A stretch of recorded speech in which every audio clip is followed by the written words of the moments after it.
Archie, a hostess from the NMI Museum of History and Culture here in the island of Saipan. We're at the NMI here in Saipan, untethered, where we live stream the world.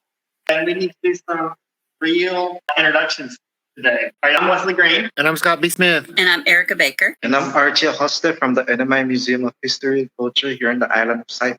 The NMI Museum is situated in an old Japanese hospital that was constructed and served as a hospital in 1926 to the public. The hospital was abandoned on June 15, 1944 with few damages from World War II, and then opened up the museum in 1998 when legislation was passed in 1996. So in the museum, you can see there are name tags on the walls telling you the original rooms of the hospital. So this would have been the main thing. Yes, of the hospital. It says this segment can go from the Marianas to Philippines in 3 to 4 days, averaging more than 20 miles per hour. So the fishermen, they took sea snail shells, oyster shells, and clam shells, and they turned them into fish hooks. Those for everyday use, and spunless beads used as money or jewelry. How large would that ship have been in real life? 40 feet.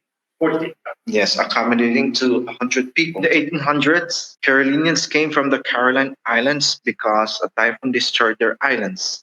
Before they came here, they have to go to Guam, where they asked permission from the Spanish to settle down here because most of the Chamorros were moved to Guam during the missions. So this vinyl right here, this is the Carolinian village called Arabal. It's located at American Memorial Park, Micro Beach. That's where they live. Yes. Oh, is any of that still there at the beach? No, none. None at all. So the Carolinians took their culture here too. They have their breadfruit pounder. They weave baskets from pandanus leaves. And this is very artistic, where they use shells, turn them into purses. Moving on to the ancient Chamorros. Ancient Chamorros came from Southeast Asian islands from 3,500 years ago. So those are lattice stone houses. Lattice stones right here are foundation for their houses. It can be raised 9 to 15 feet high, depending on your social status. So there's 3 social classes in the prehistoric Chamorro society. The Matuas are the high class, the middle class are the Achuat, and the low class are the Manatsan. Basically, these houses are for the Matuas. So the ancient Chamorros, they even use human femur bones as spear points. They may be used this for fishing or fighting, because the ancient Chamorros believed in their dead ancestors' bones. That was their religion before. Some of them might be their enemies' bones. That's why they usually secure their ancestors' bones, or they bury them under their lattice stone house. I love this. So the ancient Chamorros, they even use human femur bones as spear point. And these are the 3 right here. They even decorate them with spunless beads. So you can see the orange one right there, orange bead shell. They may be used this for fishing or fighting, because the ancient Chamorros believed in their dead ancestors' bones. That was their religion before. Then the Spanish came and turned them Catholic. So they use the bones of their ancestors to make those? Yes, some of them might be their enemies' bones. Oh. That's why they usually secure their ancestors' bones, or they bury them under their lattice stone house. Oh. So not only the spear points used as was not made of bones, but even right there, the bone needle and the owl. Yes. Whoa. What kind of bone is that? Human bone. Oh. The football shape is for long distances, and the 3-sided shape is for shorter distances. It's called acho atupat, used for warfare. So this is made of red clay, limestone, or volcanic rock. Said there's 2 types of shapes. Football shape is for long distances, and the 3-sided shape is for shorter distances. It's a chumming device used to lure mackerel to the top surface of the water. It's made of half coconut shell on the top. Bottom part is limestone rock tied to coconut fiber ropes. How they use this was they put crushed coconut on top of the coconut shell. They put it down the water, and with an up and downward position, the crushed coconut escapes through the small hole atop the coconut shell. They see the fish. They bring the poyut going up to the top surface of the water little by little. Once they see the fish on top of the water,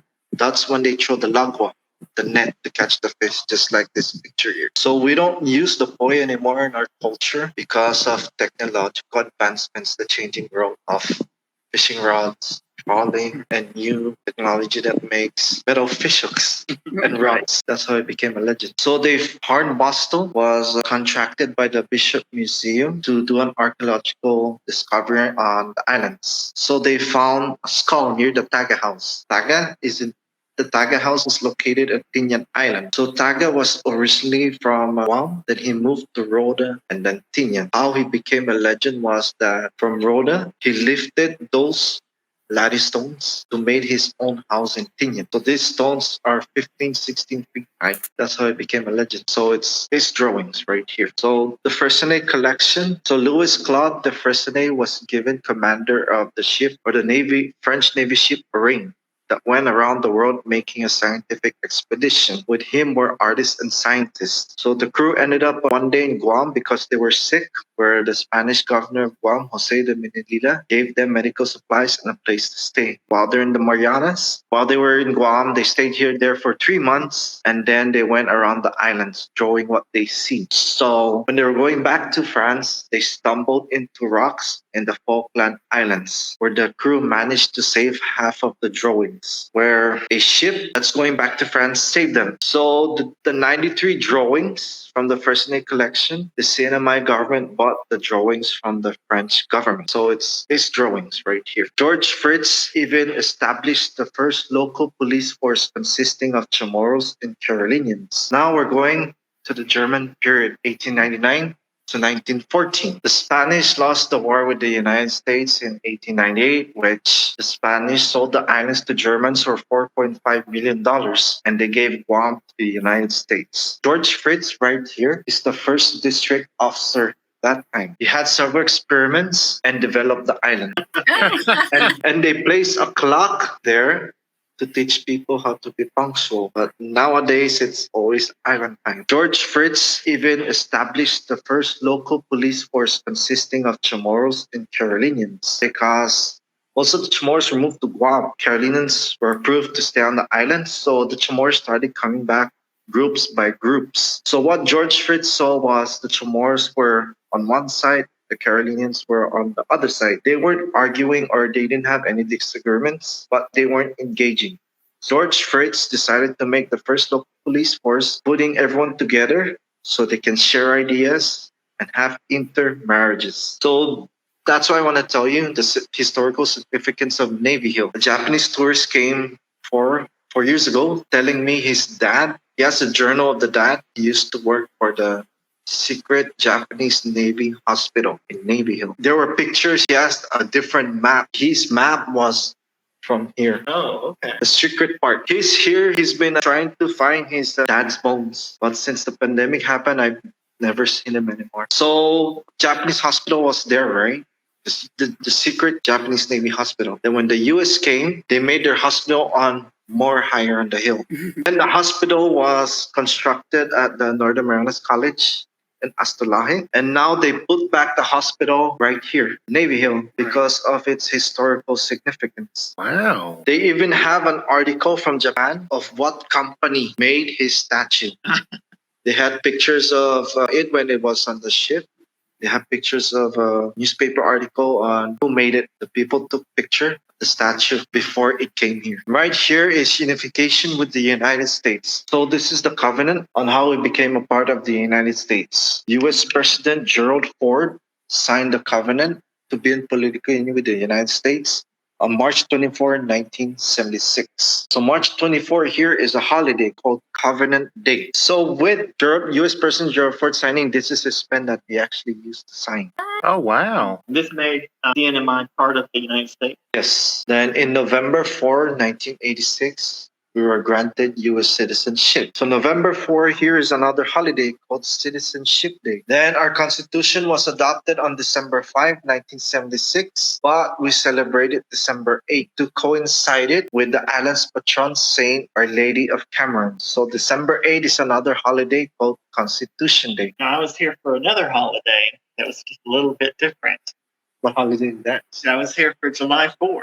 So with U.S. President Gerald Ford signing, this is his pen that we actually used to sign, and a Catholic holiday. Have a holiday too, so you just put put them together. Yes, this is Mr. Gregorio Sablan. He's the first mayor of Saipan. He is the grandfather of Gregorio Kili Sablan. He's our U.S. delegate to the Congress today. And this is his desk. So I just want to tell you guys about the CNMI flag, explain it to you guys. So you can see the lattice stone. Yes, it represents the Chamorro people. And the one with the flower decorating, the decoration of flowers, it represents the Carolinian people. It's called marmar. Have you ever seen those marmar? Yes, on special occasions, weddings, inaugurations, graduations, anything, because it's their culture. And then the star represents the United States. The blue represents the Marianas Trench and the ocean. What's special about the Marianas Trench? It's the deepest trench in the world. Deepest trench in the world, yeah. And we hear, and this, I just want to let you know that this is the surrender at Anatan Island. I don't know if you guys heard about it. There's some movie on YouTube about it. It's called Anatan. Japanese ships coming here from Japan for the war, but the U.S. bomber plane bombed their ships. So the survivors swam to the nearest island they can find, Anatan Island, which is 70 nautical miles north of Saipan. Survivors stayed there for 6 years, not knowing the war was over. How they were found was there were two local Chamorro males that were assigned by the U.S. Navy to check on a B-29 bomber plane that crashed in Anatan Island, came from the Hiroshima bombing. But then there were 30 Japanese on the island that didn't want to surrender. So the U.S. Navy contacted the Japanese government. The Japanese government contacted the families of the Japanese who were on the island to write letters saying to give up and everything will be okay. The letters were dropped on them and they finally surrendered on June 30, 1951. So this is the surrendering flag. It's made from the B-29 bomber plane parachute. Oh, wow. When the Japanese surrendered, they wrapped this flag around these two guns and surrendered it to U.S. Commander Johnson. But there's another story to this. So there were 30 Japanese people on the island. One of the 30 Japanese people on the island was a female. So there was 29 men and one female. During those years, the 10 men had to fight for her love, Yeah. which is why only 19 men got rescued. Japanese woman saw a U.S. vessel offshore in 1950, where she asked the U.S. Navy to take her out of the island because she was tired of the guys fighting for her. So there's a movie on this on YouTube called Anata. This was all made in the camp. So then we had 3 camps here on the island for the Japanese, Koreans, and the locals. In Tinian, there were only internment camps for Japanese and Koreans, no locals. But there were 3 Chinese nationals in Tinian, where there's no record of what they were doing there. Now, does that mean that there were no locals kept in Tinian? No. Or they were sent here? Yes, they were sent here. So in the camps, everyone was laborers. Anything they can find on the ground, they take it. They made all of this right here to sell it to the U.S. military for money. So this was all made in the camp?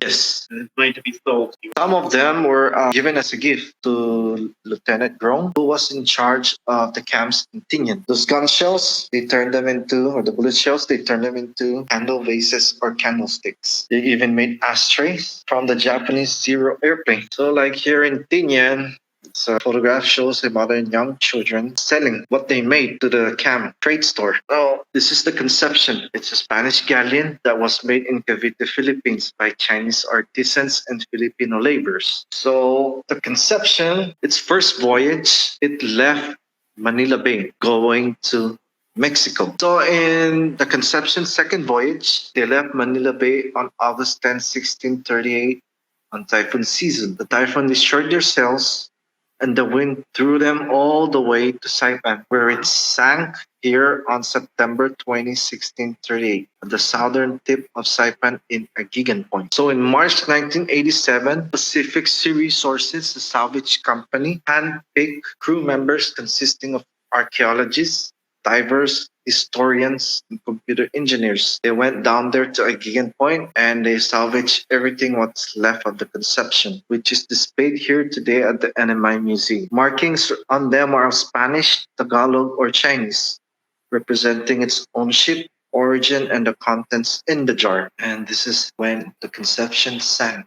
octopus in Again Point. So there's a lot more things that I want to show you guys, but we're in the process of modernizing the museum, so digitizing some things. So we have projects that are coming up. We're making an exhibit at the duty-free shop in Garapan. They use the court, the local court in Suzuki, and then we're opening up an event starting September 2. It's called Street Market before, but we're calling it Fiesta Fridays. It's gonna be every Friday night. Yes, it's for the community. There's gonna be vendors selling food, shirts, crafts, and then there's gonna be at least 2 bouncy slides for the kids to play on. So it's like a community event where it's school starting. So where's the kids gonna go on Friday night? The museum. Learn about their culture and history. So then they can enjoy outside the ground. So if you see a lattice stone though, do not step on the capstone like right here because it's disrespectful because you can get sick. So anything that's ancient Chamorro, just don't touch it at all because you can get sick. Or you need to go to a Sirawano or Sirawana, like a spiritual doctor to heal you. It just depends on your intention. Oh, now was that case also the case in when they were the primary inhabitants of the islands? Like if you touch somebody else's lattice stones, like it was bad luck? None of that. It just depends on your intention. Okay. Like if you were to bring that lattice stone to your house, then I guess you would get sick. Yeah. Or if you're gonna like sing to it or like talk to it, then that'll be fine. Right. Just don't disrespect like the land and like stomp all over it. Like Well, yeah. anybody from the States would. Oh yes. Wow. These remind me very much of the Aboriginal peoples that become built up off the ground like this. He's being awesome. Yeah, this may be. I mean, I'm not trying to toot our own horn because obviously we didn't do much this time talking and entertaining and stuff, but this may be one of our best episodes yet. I mean, I really enjoyed it. Yeah, it was very informative. In 1996, work commenced to renovate the hospital to serve as the NMI Museum of History and Culture. In 1925, the Japanese South Seas government began construction of a modern hospital in Garapan Village. It was built at the site of the former German hospital that had been established in 1911. When the new hospital opened its doors in 1926, it was among the best medical facilities in the Western Pacific. It was staffed by a doctor and a team of Japanese local nurses and technicians and offered a full range of modern medical services. It continued serving the public until the island was captured by American forces in June 1944. After the war, the hospital, which had escaped major damage during the Battle for Saipan, was abandoned and later became a popular tourist attraction. In 1996, work commenced to renovate the hospital to serve as the NMI Museum of History and Culture. The museum, which opened in 1998, offers its patrons informative exhibits that cover more than 3,000 years of local history. The museum is a must-see for anyone interested in the history and cultures of the Northern Marianas It Islands. says in 1917, Naval Government Executive General Order number 243 banned speaking Chamorro and designated English as the only official language of Guam and ordered that Chamorro must not be spoken except for official interpreting because they were in Guam. So, and then you heard about how a lot of Chamorro went to Guam and then came back over to Saipan. So there was a lot of displacement and then repression. That's a good way to put it. Jag är den och de här kommer nog det personer som tar över. Jag är med sig kvar med inför. Men jag kan rätt att det ställer upp igen. 4. Den är tid. Jag kan inte sätta från. Hemma. Nej, gick om det. Ja. Jag är den och de här kommer nog det personer som tar över. Jag är med sig kvar med inför. Men jag kan rätt att det ställer upp igen. 4. Den är tid. Jag kan inte sätta från. Hemma. Nej, gick om det.